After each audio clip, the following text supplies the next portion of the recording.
Hey everyone, welcome back to Watch and Carry. So in today's video, I'm going to be showing you a fender I actually made from materials around my house. So I've been wanting a fender for a while now to keep rain off my pants, and then I started doing a little bit of trail riding and noticed a lot of sand and dirt kicking up in my rear foot pad. So I took a look online and tried to see what kind of fender I wanted, and the one I really, was drawn to was Jeff McCosker's Float Life fender, the one off the floatsupply.com. And so his fender's a little bit unique because it's flexible, it's portable, and it's relatively easy to install. And also one of the most affordable out there. So looking at his design, I said, you know what? I think I have materials around my house where I can kind of make something similar. So I went ahead and kind of basically copied his design, but I added my little twist on it. I liked his design, but I wanted to have a fender where I didn't need any kind of tools to mount it. Basically a fender that I could roll up, put in my bag, and then take out quickly if I needed to, and just install it without any tools at all, and also remove it the same way. So what I did was I went to my garage and I found these two old chopping boards. Now you can't see it here, but you can see there's a seam here. And underneath this masking tape is actually one chopping board here, and then another chopping board here. And these chopping boards are those like plastic flexible ones like this that you can find at like Bed Bath & Beyond, where you chop your food on it and then you kind of fold it to put the contents into a pan.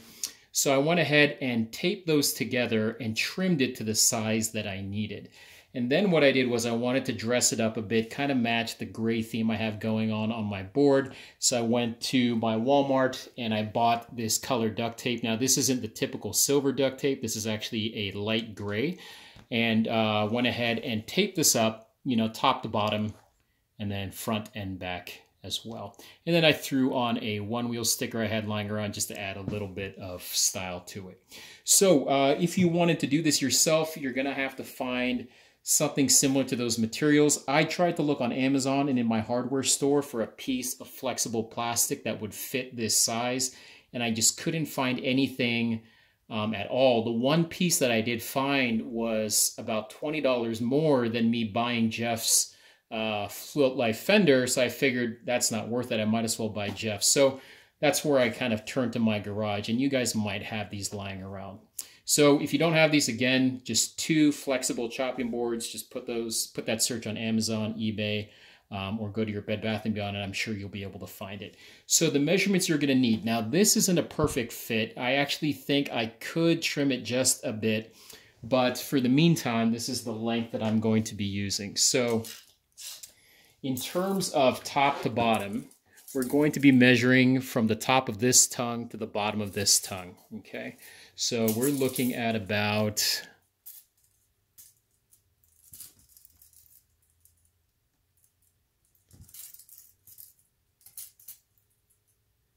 we're looking at about 19.5 inches. So what you're looking for in length.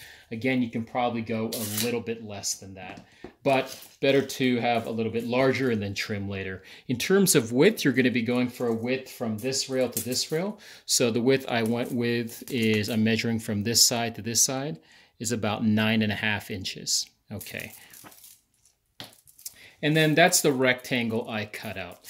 After I cut that out, I went ahead and made some adjustments and small cuts to make this easier to fit. So what I did was on the rear or the front side, so this will be the front towards the nose of the board, I cut out these two tongues that kind of move like this, very similar to Jeff's, okay? One on that side, one on that side, and then on top of that, I also trimmed a little bit from the edge. So you can see here, I took maybe like 2 or 3 millimeters off that edge and off that edge, and that'll make sense in a second when I show you how to install it. On the rear side, so this would be towards the tail, I did the same thing, except I don't have this extra piece hanging out. You see how this part is longer than this part?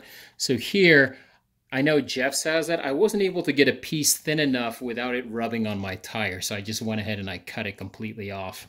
So here it's flush. Again, you have these two tongues here, and then again I made a small indent cut here and a small indent cut here. And the size of these tongues on all four corners that you're looking for, that's kind of the size you're looking for right there. So just about 0.75 of an, or yeah, just about 0.75 of an inch, okay, is how long you want to cut those tongues. And then the width really doesn't matter too much. Anything like 0.75 or less will be fine.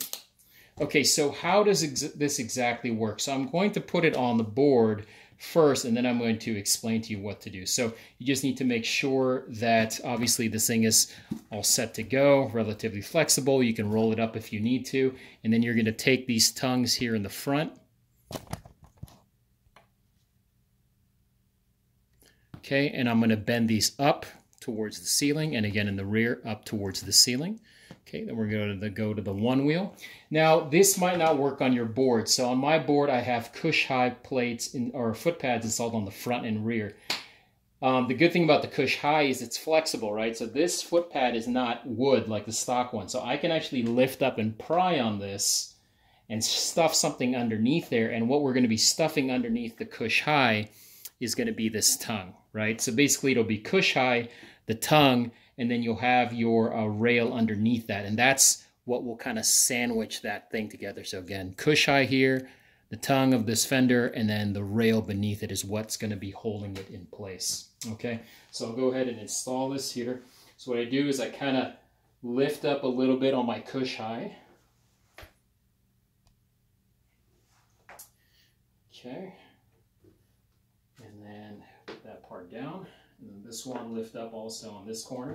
And then I just shove these tongues all the way in.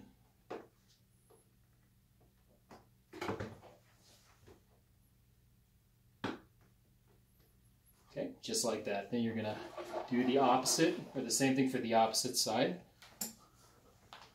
Make sure you guys are in frame there. Okay, so this side you'll go ahead and lift up on that cush-high down here. So I'm lifting up and then pushing this in. And then again, we're going to repeat for the other side as well. And then that's it. So that's pretty much the Fender. And then you can see it's quiet. There's no rubbing of the tire. And let me give you guys a shot of the clearance so you can see. It's a little bit big, as I had mentioned. So definitely can trim quite a bit off. But for now, that's basically how it's looking. Okay. And so then what I also did was I kind of tapered it a little bit. So I took the width of my tire, my Burris TX33. I went about maybe an inch or inch and a half on this side and an inch and a half wide on this side. So that way the fender is a little bit wider than the tire, but you still get a beveled look where it's wide here, tapered here, and then wide again. Okay, so let me give you guys a close-up shot of exactly how these tongues fit in. So right now you are looking at the rear foot pad, okay? So this is the, I guess maybe I can hold this. So here's the rear foot pad. We go here to the back, lift up a little bit on the cush high, because again, it's flexible like that. And then just, kind of hard to do with one hand, just jam that tongue underneath.